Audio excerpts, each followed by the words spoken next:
घरकाम करून मुलीच्या लग्नासाठी साठवलेले 4,65,000 रुपये परत मिळत नसल्याने एका हताश महिलेने जिल्हाधिकारी कार्यालयासमोर आत्मदहनाचा इशारा दिला आहे। उषा गोंडाने वय 48 वर्ष, राहणार संजय गांधी नगर असे या महिलेचे नाव आहे। उषा गोंडाने या गेल्या 3 वर्षापासून काही लोकांकडे घरकाम करत होत्या। आपल्या मुलीच्या लग्नासाठी त्यांनी स्वतःच्या कष्टाची आणि इतर ठिकाणच्या मजुरीची एकूण 4,65,000 रुपये रक्कम संबंधितांकडे जमा केली होती। आता मुलीचे लग्न जमले असताना वारंवार विनंती करूनही ती रक्कम परत देण्यास टाळाटाळ केली जात असल्याचा आरोप त्यांनी पत्रात केला आहे। फ्रेजरपुरा पोलीस स्टेशनमध्ये तक्रार करूनही योग्य दखल घेतली गेली नाही। न्याय मिळत नसल्याने हताश होऊन या महिलेने आता थेट जिल्हाधिकारी कार्यालयासमोर आत्मदहनाचा इशारा देणारे विनंती अर्ज सादर केले आहे। या प्रकरणी आता प्रशासन काय पाऊल उचलते आणि या कष्टकरी महिलेला न्याय मिळतो का, याकडे सर्वांचे लक्ष लागले आहे। माझं नाव उषा गोंडाने, संजय गांधी नगर, अमरावती।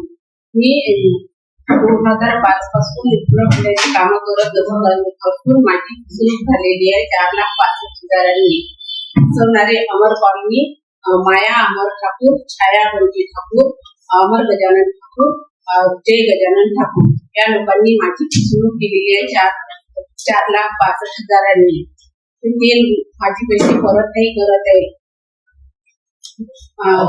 तर मला न्याय मिळवण्यासाठी मी 2023 ला फ्रेजरपुरा पोलीस स्टेशनला कंप्लेंट टाकली। फ्रेजरपुरा पोलीस स्टेशन मला 2023 पासून फिरवतच आहे आणि मी 8 मार्चला उपोषणला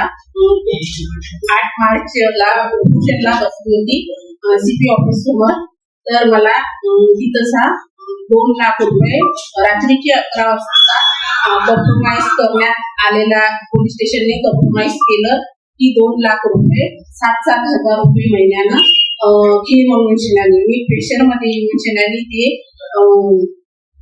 ते मान्य केलं आणि ते 7,000 रुपये मला पाठवत आहे। 7,000 रुपयात माझ्या मुलीचं लग्न होते का?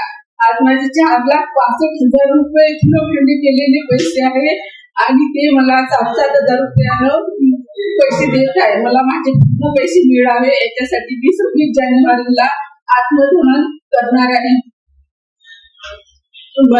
मला न्याय मिळण्यात यावा। मला माया अमर ठाकूर आणि छाया बंटी ठाकूरने बँकेत पैसा ठेवून नाही दिला। बँकेत तुम्ही जर पैसा ठेवला तर तुमच्या घरच्याला माहीत पडन बा माझ्या घरी दारू पिणार किंवा खेळणार आहे। 7 जणांचा परिवार आहे। 7 जणांचा परिवार चालून मी पोटाला गाठ पडून शेल्याने हा पैसा मी शिल्लक काढलेला माझा पैसा ते घेत नाही आहे। मला माझे पैसे परत देण्यात यावे, नाहीतर मला माझ्याजवळ आत्मदहन शिवाय दुसरा पर्याय उरलेला नाही आहे।